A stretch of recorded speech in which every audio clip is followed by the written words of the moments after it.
శ్రీ సాయినాథాయ నమః. శ్రీ సాయి సచ్చరిత్రము 6వ అధ్యాయం. గురు కరస్పర్శ ప్రభావం. శ్రీరామనవమి ఉత్సవము, దాని ప్రారంభము, పరిణామము మొదలగునవి. మసీదు మరమ్మత్తులు. గురు కరస్పర్శ ప్రభావం. సంసారమును సాగరములు జీవుడనడి ఓడను సద్గురుడే సరంగు అయి నడుపునప్పుడు అది సులభముగను సురక్షితముగను గమ్యమును చేరును. సద్గురు అనగానే సాయిబాబా స్ఫురణకు వచ్చుచున్నారు. నా కండ్ల ఎదుట సాయిబాబా నిలిచియున్నట్లు, నా నుదుట ఊదీ పెట్టుచున్నట్లు, నా శిరస్సుపై చేయి వేసి ఆశీర్వదించుచున్నట్లు పొడముచున్నది. నా మనస్సు సంతోషముతో నిండిపోయి కండ్ల నుండి ప్రేమ పొంగి పొరలుచున్నది. గురుహస్తస్పర్శ మహిమ అద్భుతమైనది. ప్రళయాగ్నిచే కూడా కాలనట్టి వాసనామయమైన సూక్ష్మ శరీరము గురు కరస్పర్శ తగులగనే భస్మమైపోవును. అనేక జన్మార్జిత పాప సంచయము పటాపంచలైపోవును. ఆధ్యాత్మిక సంబంధమైన విషయములు వినుటకే విసుగుపడు వారి వాక్కు కూడా నెమ్మది పొందును.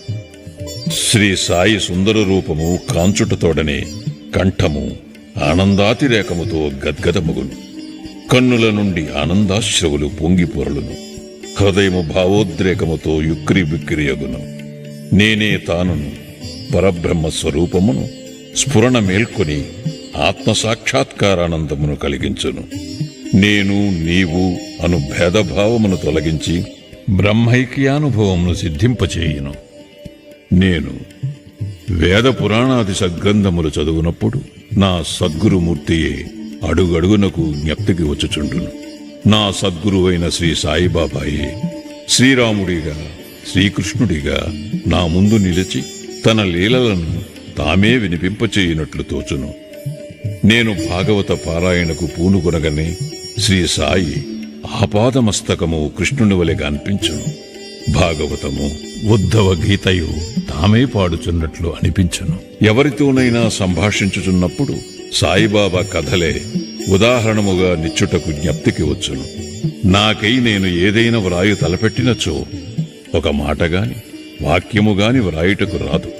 వారి ఆశీర్వాదము లభించిన వెంటనే రచనాధార అంతులేనట్లు సాగును. భక్తునిలో అహంకారము విజృంభించగానే బాబా దానిని అణచివేయును. తన శక్తితో వాని కోరికలను నెరవేర్చి సంతుష్టి చేసి ఆశీర్వదించును. సాయి పాదములకు సాష్టాంగ నమస్కారము చేసి సర్వస్వ శరణాగతి చేసిన వానికి ధర్మార్థ కామ మోక్షములు కరతలామలకములగును. భగవత్ సాన్నిధ్యమునకు పోవుటకు కర్మ, జ్ఞాన, యోగ, భక్తి మార్గములనడి 4 త్రోవలు గలవు. అన్నిటిలో భక్తి మార్గము కష్టమైనది. అది ముండ్లు గోతులతో నిండియుండును. సద్గురుని సహాయముతో ముండ్లను గోతులను తప్పించుకొని ముందుకు సాగినచో గమ్యస్థానము అవలీలగా చేరవచ్చును. ఈ సత్యమును దృఢముగా నమ్ముడని శ్రీ సాయిబాబా నొక్కి వక్కానించిడివారు. స్వయం సత్తాకమైన బ్రహ్మము జగత్తును సృష్టించు ఆ బ్రహ్మ యొక్క శక్తి మాయ సృష్టియను ఈ మూడింటి గూర్చిన తత్వ విచారము చేసి వాస్తవమునకు ఈ మూడును ఒక్కటియే అని సిద్ధాంతీకరించి బాబా తన భక్తుల శ్రేయస్సుకై చేసిన అభయ ప్రధాన వాక్యములను రచయిత ఈ క్రింద ఉదహరించుచున్నాడు. నా భక్తుని ఇంటిలో అన్నవస్త్రములకు ఎప్పుడూ లోటుండదు. నా యందే మనస్సు నిలిపి భక్తి శ్రద్ధలతో మనఃపూర్వకముగా నన్నే ఆరాధించు వారి యోగక్షేమములను నేను చూచెదను. కావున వస్త్రాహారముల కొరకు ప్రయాసపడవద్దు. నీకేమైనా కావలసిన భగవంతుని వేడుకును. ప్రపంచములోని కీర్తి ప్రతిష్టలకై ప్రాగులాడుట మాని దైవము యొక్క దర్బారులో మన్ననలు పొందుటకు భగవంతుని కరుణాకటాక్షములు సంపాదించుటకు యత్నించము. ప్రపంచ గౌరవమందుకొను భ్రమను విడువు. మనస్సునందు ఇష్టదైవము యొక్క ఆకారమును నిలుపుము.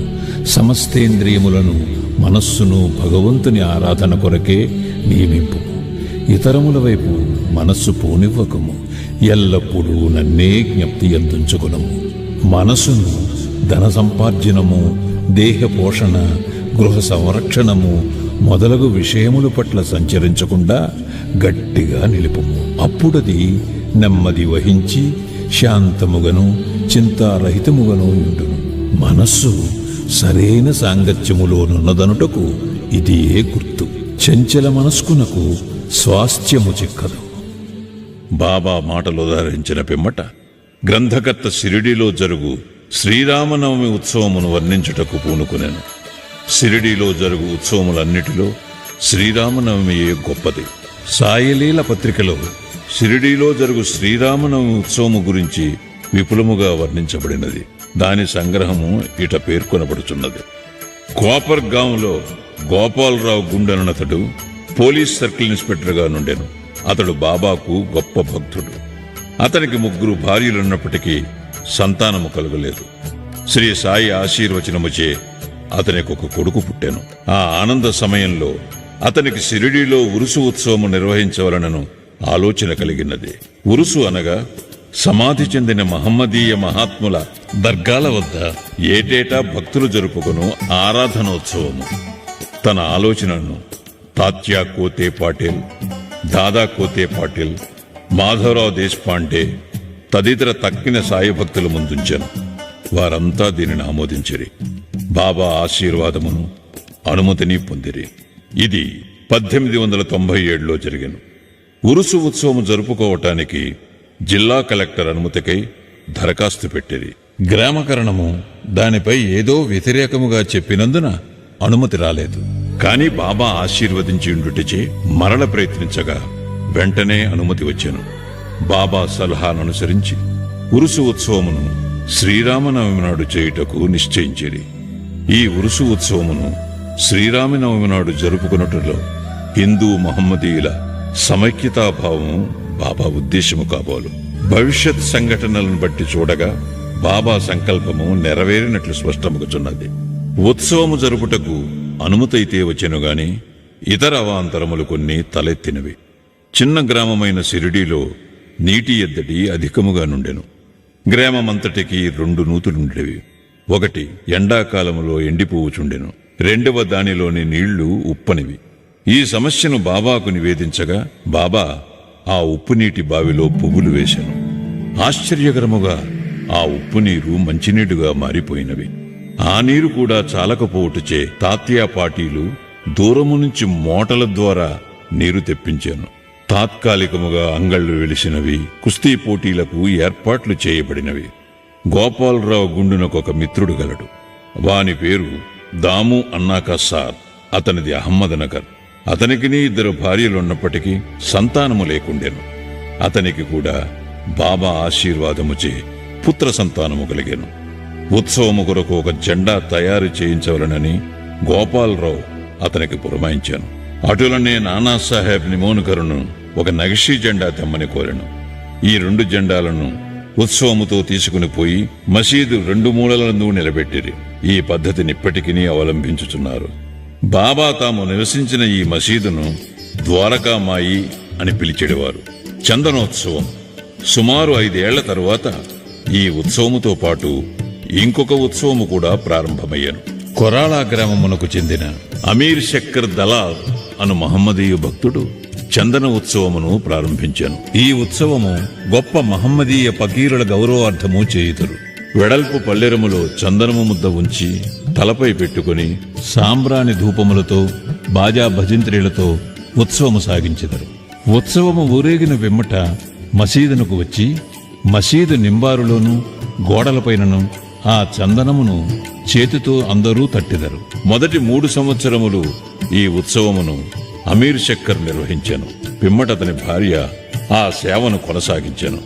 ఒకే దినమందు పగలు హిందువులచే జెండా ఉత్సవము, రాత్రులందు మహమ్మదీయులచే చందనోత్సవము ఏ అరమరికలు లేక జరుగుచున్నవి. ఏర్పాట్లు. షిరిడీలో జరుగు శ్రీరామనవమి ఉత్సవము బాబా భక్తులకు ముఖ్యమైనది, పవిత్రమైనది. భక్తులందరూ వచ్చి ఆ ఉత్సవములో పాల్గొనుచుండిరి. బయట ఏర్పాట్లన్నీ తాత్యా కోతే పాటిల్ చూచుకునేవారు. ఇంటి లోపల చేయవలసినవన్నీ రాధాకృష్ణమాయి అను భక్తురాలు చూచుచుండెను. ఉత్సవ దినములలో ఆమె నివాసము భక్తులతో నిండిపోయేటిది. ఆమె వారికి కావలసిన ఏర్పాట్లు చూచుకునుటయే కాక ఉత్సవమునకు కావలసిన సరంజామానంతయు సిద్ధపరచుచుండెను. అంతేకాదు స్వయముగా ఆమె మసీదును శుభ్రపరిచి గోడలకు సున్నము వేయుచుండెను. మసీదు గోడలు బాబా వెలిగించు ధుని మూలముగా మసిపట్టియుండెడివి. మండుచున్న ధునితో సహా మసీదులోని వస్తువులన్నింటినీ తీసి బయటపెట్టి మసీదు గోడలను చక్కగా కడిగి వెళ్లవేయుచుండెను. ఆమె ఇదెంతయు బాబా దినము మార్చి దినము చావిడిలో పరుండునప్పుడు చేసేడిదే. ఈ పనిని శ్రీరామనవమికి ఒకరోజు ముందే పూర్తి చేయుచుండెను. పేదలకు అన్నదానమనిన బాబాకు చాలా ప్రీతి. అందుచే ఈ ఉత్సవ సమయమందు అన్నదానము విరివిగా చేయుచుండేది. భోజన పదార్థములు, మిఠాయిలు రాధాకృష్ణమాయి ఇంటిలో విస్తారముగా వండబడేవి. అనేక మంది సంపన్నులైన సాయి భక్తులు స్వచ్ఛందముగా పూనుకొని ఈ సేవలో పాల్గొనుచుండేటివారు. ఉరుసు శ్రీరామనవమి ఉత్సవముగా మారిన వైనము. ఈ ప్రకారముగా 1897 నుండి 1911 వరకు ఉరుసు ఉత్సవము శ్రీరామనవమి నాడు వైభవముగా జరుగుచుండెను. రాను రాను అది వృద్ధి యొగుచు ప్రాముఖ్యము సంతరించుకొనెను. 1912లో ఈ ఉత్సవమునకు సంబంధించి ఒక మార్పు జరిగాను. శ్రీ సాయినాథ సగుణోపాసన గ్రంథకర్త అయిన కృష్ణారావు జోగేశ్వర భీష్మయ్యనువాడు దాదాసాహెబ్ కాపర్డేతో కలిసి ఉత్సవమునకు వచ్చాను. వారు దీక్షిత్వాడాలో బస చేసేది. ఉత్సవము ముందు రోజు కృష్ణారావు దీక్షిత్వాడ వసారాలో పండుకొని ఉండేది. ఆ సమయములో లక్ష్మణరావు ఉరఫ్ కాకా మహాజని పూజా పరికరముల పళ్ళెముతో మసీదునకు పోవుచుండెను. అతనిని చూడగానే భీష్మకు ఒక క్రొత్త ఆలోచన తట్టెను. వెంటనే కాకా మహాజనిని దగ్గరకు పిలిచి అతనితో ఉరుసు ఉత్సవమును శ్రీరామనవమి నాడు చేయమనుటలో భగవదుద్దేశమేదియో ఉండవచ్చును. శ్రీరామనవమి హిందువులకు చాలా ముఖ్యమైన పర్వదినము కనుక ఈ దినముందు రామజన్మోత్సవము ఏల జరపకూడదు అని అడిగాను. కాకా మహాజనికి ఆ ఆలోచన బాగా నచ్చినది. తన సంకల్పమునకు బాబా అనుమతి సంపాదించుటకు ఆయత్తమయ్యేది. కాని భగవత్ సంకీర్తన చేయుటకు అంత తక్కువ వ్యవధిలో హరిదాసును సంపాదించుట కష్టము. ఈ సమస్యను కూడా తుదకు భీష్మయే పరిష్కరించెను. ఎట్లనా అతని వద్ద రామాఖ్యానమను శ్రీరాముని చరిత్రము సిద్ధముగా నుండుటచే అతడే దానిని సంకీర్తన చేయుటకు కాకా మహాజని హార్మోనియం వాయించుటకు తీర్మానించిరి. చక్కెరతో కలిపిన సొంటిగుండ ప్రసాదము రాధాకృష్ణమాయి చేయుటకు ఏర్పాటయ్యాను. బాబా అనుమతి పొందుటకే వారు మసీదుకు పోయిరి. సర్వజ్ఞుడైన బాబా, వాడాలో ఏమి జరుగుచున్నది అని మహాజనిని ప్రశ్నించిరి. బాబా అడిగిన ప్రశ్నలోని అంతరార్థమును మహాజని గ్రహించలేక ఏమీ జవాబివ్వగా మౌనముగా నుండెను. బాబా అదే ప్రశ్న భీష్ముని అడిగాను. అతను శ్రీరామనవమి ఉత్సవము చేయవలెనను తమ ఆలోచనను బాబాకు వివరించి అందులకు బాబా అనుమతినివ్వవలనని కోరెను. బాబా వెంటనే ఆశీర్వదించాను. అందరూ సంతసించి రామజయంతి ఉత్సవమునకు సంసిద్ధులైరి. ఆ మరుసటి దినము మసీదును అలంకరించిరి. రాధాకృష్ణమాయి ఒక ఊయలనిచ్చెను. దానిని బాబా ఆసనము ముందు వ్రేలాడగట్టిరి. శ్రీరామ జన్మదినోత్సవ వేడుక ప్రారంభమయ్యను. భీష్ముడు కీర్తన చెప్పుటకు తెచ్చను. మహాజని హార్మోనియం ముందు కూర్చునను.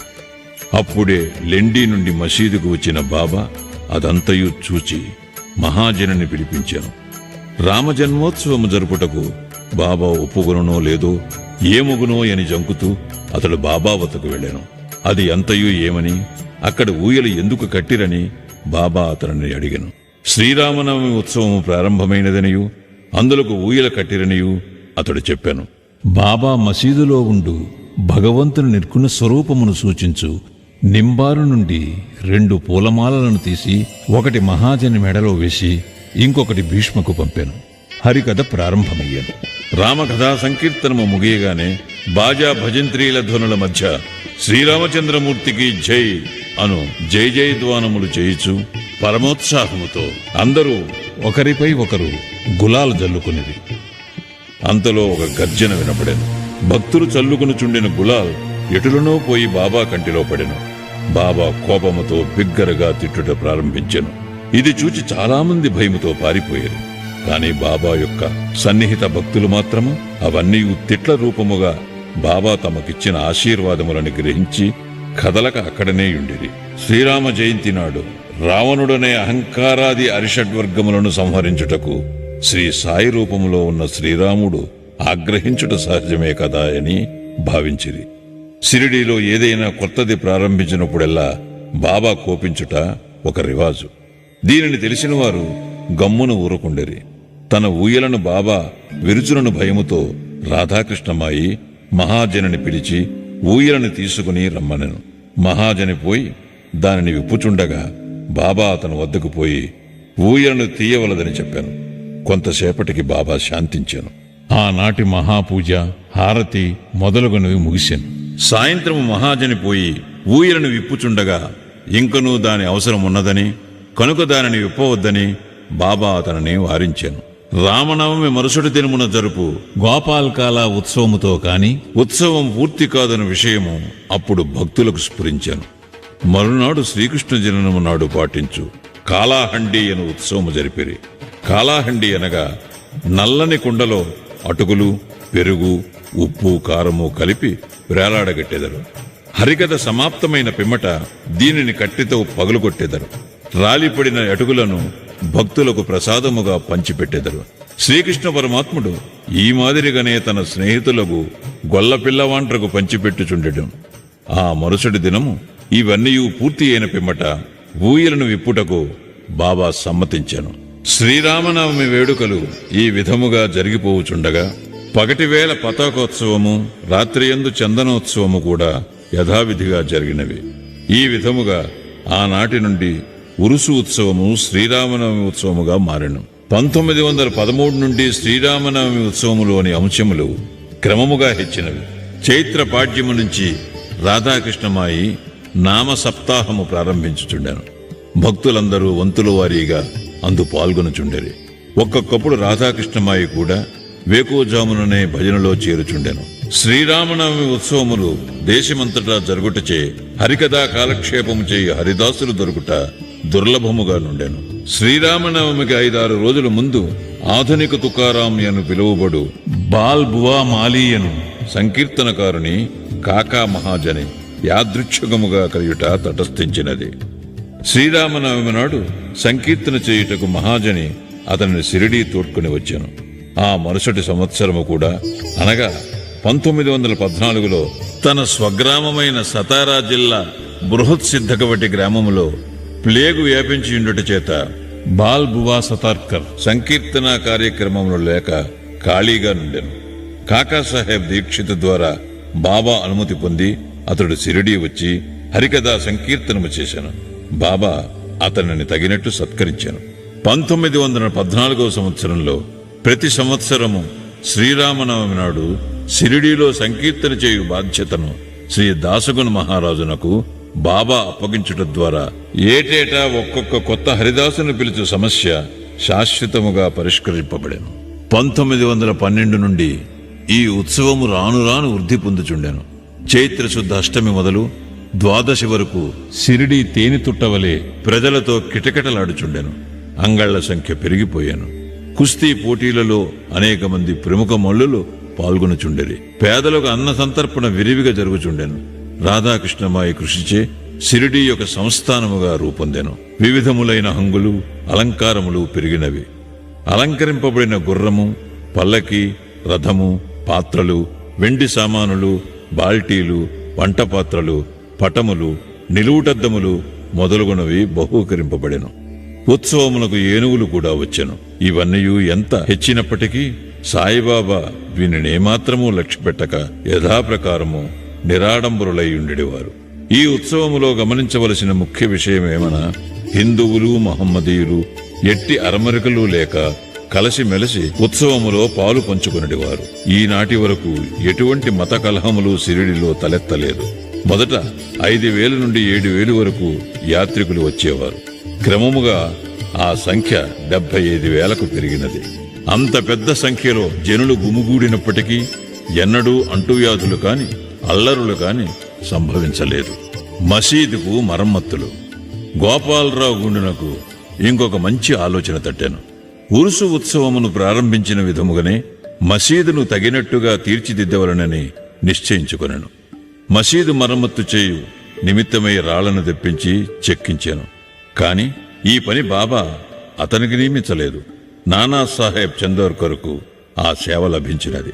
రాళ్ల తాపన కార్యము కాకాసాహెబ్ దీక్షితుకు నియోగింపబడెను.